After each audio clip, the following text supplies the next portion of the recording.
Welcome to Games in the Dark After Dark. After Dark. We are discussing Shadow Dark, episode 5, Dark. where we had literally 15 seconds between ending the episode and starting this After Dark, where we were just saying, hey, it felt like we moved some of we were a little bit decisive, I would say, like decisive in a good way. That isn't always the case with our general kind of gaming group. And so it felt like we made that decision to move on from the bandits with purpose, with a direction, relatively quickly, probably for us. And that feels good. Yeah. I'm going to reveal something. When I first showed OSR to my friend, I'm like, listen to these episodes. He's like, oh, I'm liking this. But that Jay guy, he's really seems like he's trying to get one over on the DM. He's so like careful, and I feel like he's like metagaming or whatever. Yeah, and then I'm like, no, just keep watching. And it's just because something scarred you down the line, Jay, and I get it because I think I was there when you got scarred. And now we're just like, sometimes we get like into a paralysis where we're like, well, I don't want my character to die. Like, I don't care if he dies, but also it's fun to invest that much mental strength into trying to keep him alive. I don't know. So this is two things are true. The one thing that's true is that I came up playing games in like 3.5, like D&D 3.5, and then 4th edition, and like Pathfinder 1st edition, and 5e and that kind of thing. And in those style of games, I think that if you lose a character, it makes you feel dumb because death is pretty uncommon. And so for you to die in an encounter or die to a trap or something like that, it's typically, it feels bad because it feels like, well, there's some failing of you as a player. Like you did something to fuck up, and now it's your fault. And those were games where they were more adversarial with the DM, right? Totally. Like 3.5, which is the system that's how I learned how to play TTRPGs. Worst system ever, in my opinion, to learn how to play TTRPGs, because really that style of game just lends itself to crunch, power gaming, munchkining, because if you're not building a beyond optimal character in those games, you are getting outshone at the table by everybody else, because that's what everybody else is doing. And I've never played I came up with. I never played 3.5. I played the games, like the video games that are based on it, and very I did much not like Pathfinder, like it, right? because it was it's basically Pathfinder 1st edition. Yeah. And even Pathfinder 2nd edition, in my opinion, carries a decent amount of that with it, where it's like, if you're not taking the optimal, like there's a very obvious optimal paths through builds for whatever you're playing. It's like, well, you should obviously take this, and then at your next level you would take this feat because it synergizes with that other feat. I was even looking at when I was playing Pathfinder 2nd edition, they're like, oh, don't play a witch. They're like poorly optimized. They're one of the worst classes ever. Right. And then there's a list of all classes you can't choose. And I'm like, oh my God, what is this? Yeah. And that's part of that whole philosophy. And like, listen, for some players, that's the juice. And for a long time, for me, that was the juice. That was, and for some campaigns, you need that because the campaigns are assholery. I'm going to throw everything at the players and kill them. Luckily, with the one that we played, what was it? Season of Ghosts. It wasn't like that at all. It was very unoptimized, very easy. Yeah, most of it's role playing between hundreds of encounters, of course, but all of the encounters were easy. Yeah.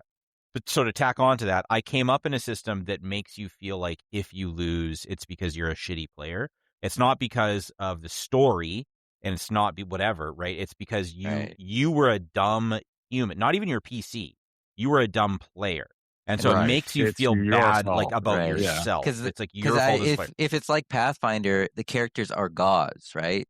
And 5th edition, the characters are godlike as well. Yeah, like for sure. And I've played tons of like you power game in 5e, and you're like, oh my God, the game becomes a lot less fun because it's like, well, I got to throw a Trask at you now and I have to modify the Trask to make it more threatening because you know what the you know exactly, like, if you're an Aarakocra archer, you just fly way above the Tarrasque and you pepper it with arrows until it's dead, and like, you know, you just play the long game. That I love dying. I love dying. Yeah.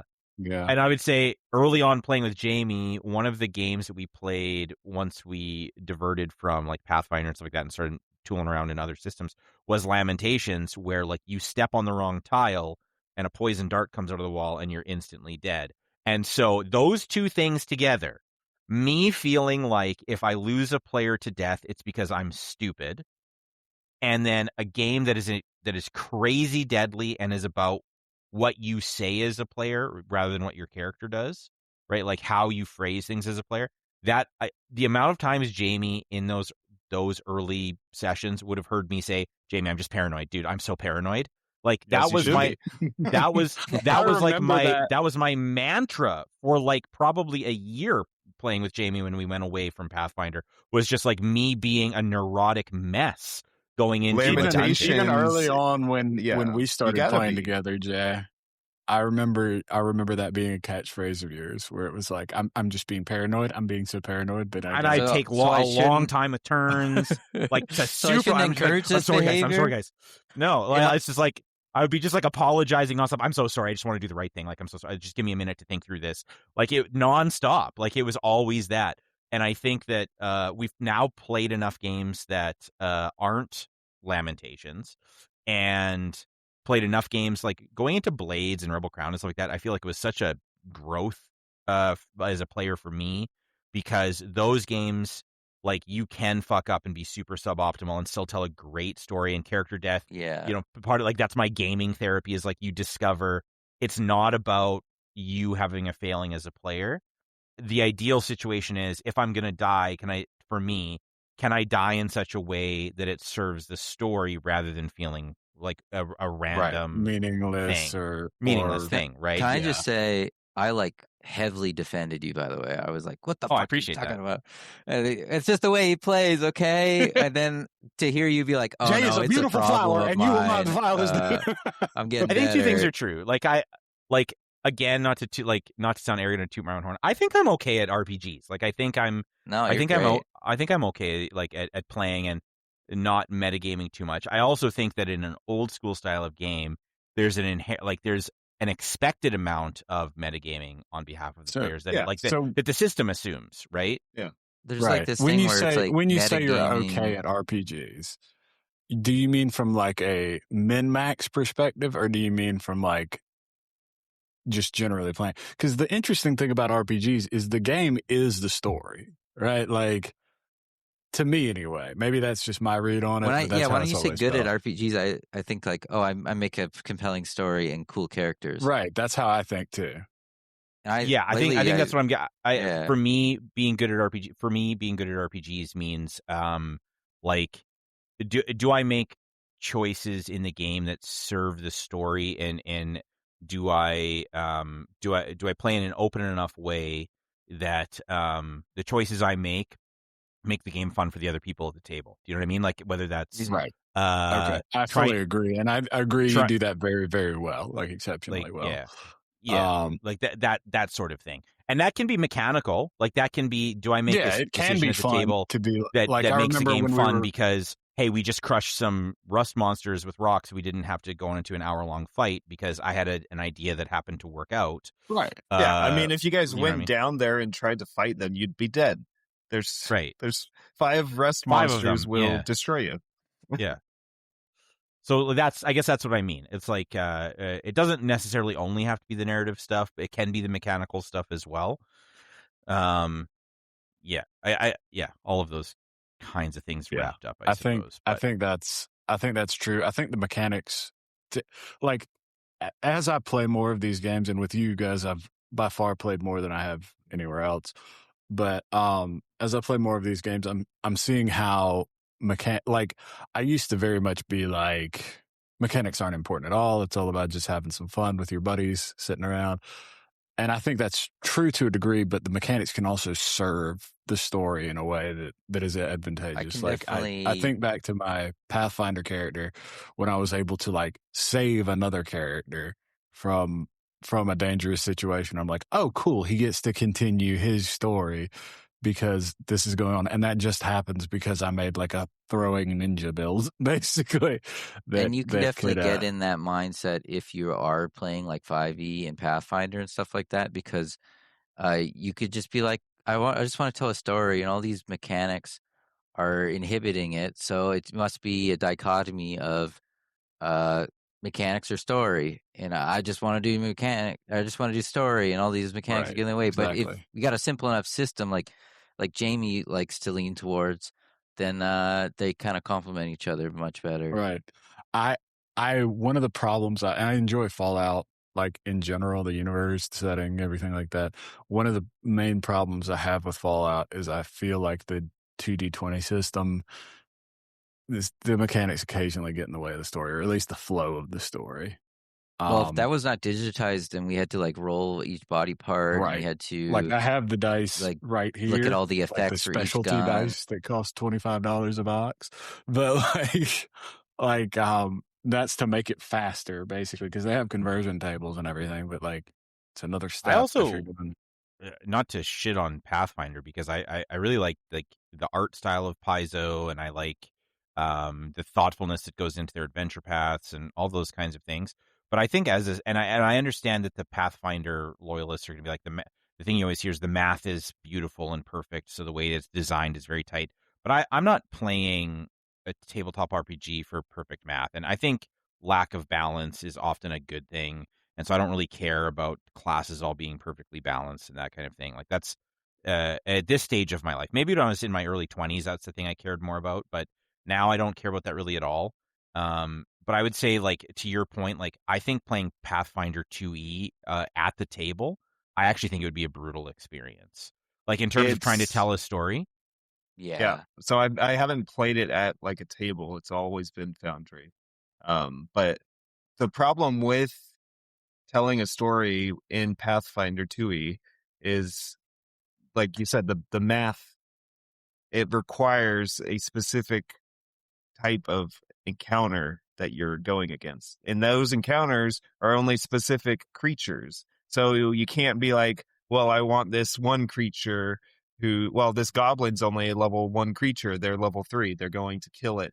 And that's all. Yeah. So it limits the storytelling even in terms of what your encounters are, right?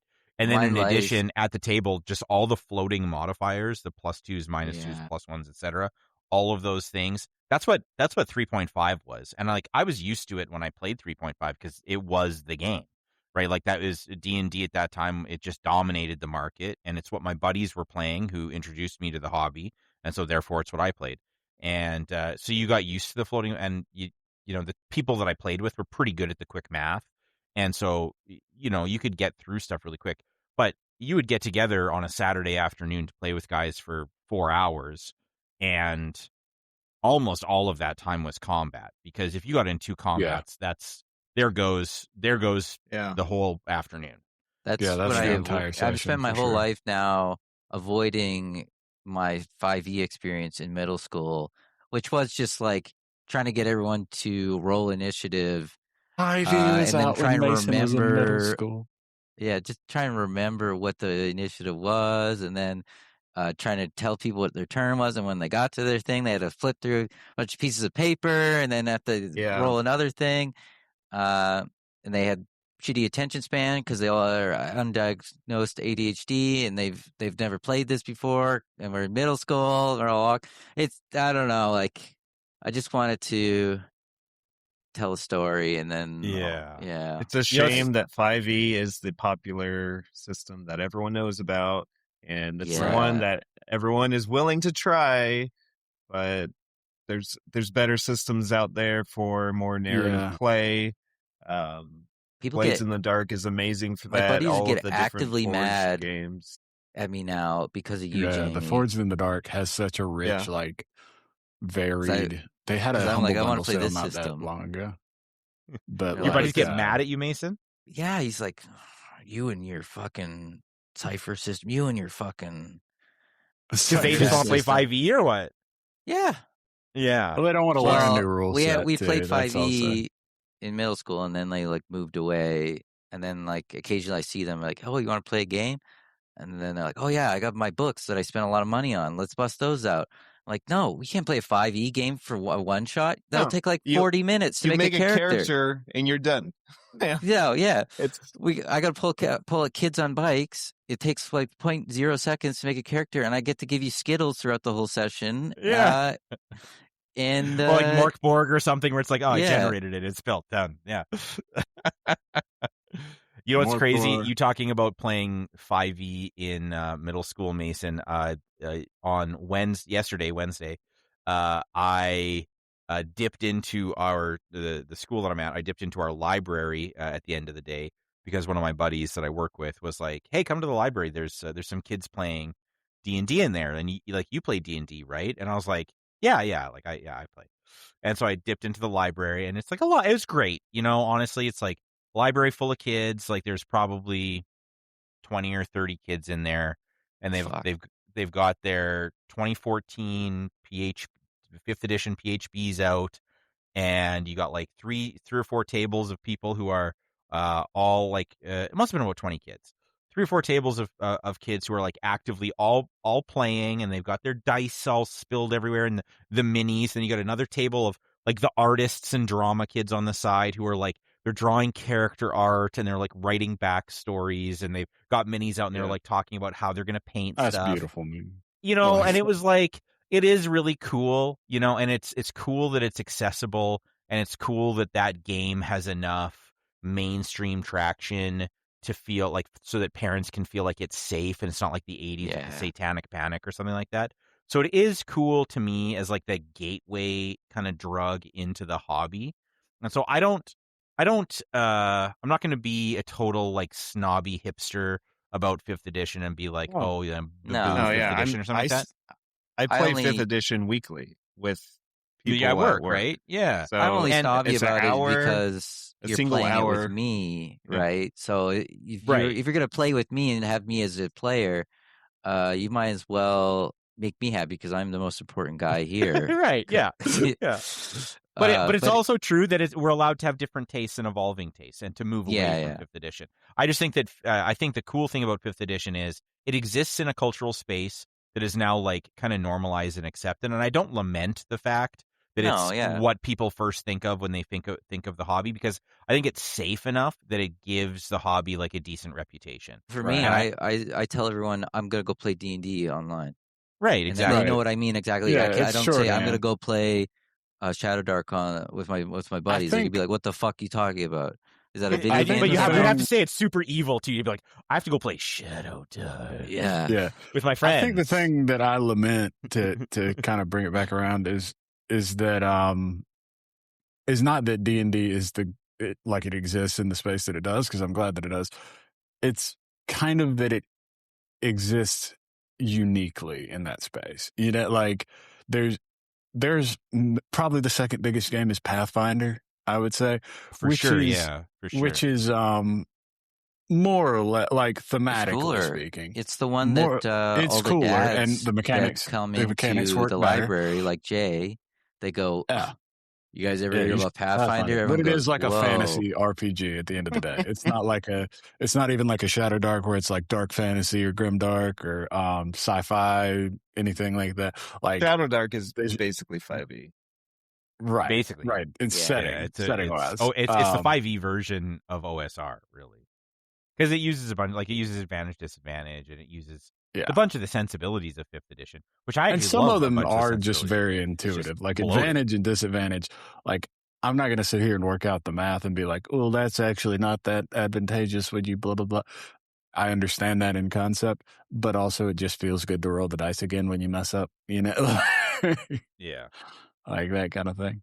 See, it's funny that you say all the dads come in and they're like, "You better be playing Pathfinder," because it's like the people that are. Yeah, the people that are 10 years older than me, like in their 50s, they're like, "You playing GURPS?"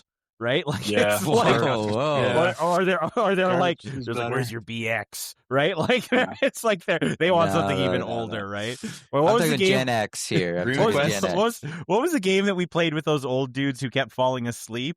It was RuneQuest. I don't know what version of it. And he also had his own game that he built, like a sub game off of RuneQuest. Yes. That's I don't know which. It's like the people who are actively playing games like in the 80s. That's the shit they go to. They go to GURPS. They go to RuneQuest. They go to like that sort of like Well, when they all inevitably put us in the home, I hope it's the same home so that you guys we can just do this. When I'm in a nursing home, it's going to be Mothership and all the grim, dark that's a benefit. games I got every I'm going to go to that nursing home and be like, I got something to do every day. Let's go. You're going to get all the solo play stuff, Jamie. You got to get all the solo play books, too. So I can't do solo play. I've tried solo play. It never reaches out to me. Yeah, I can't concentrate. I would probably fall asleep.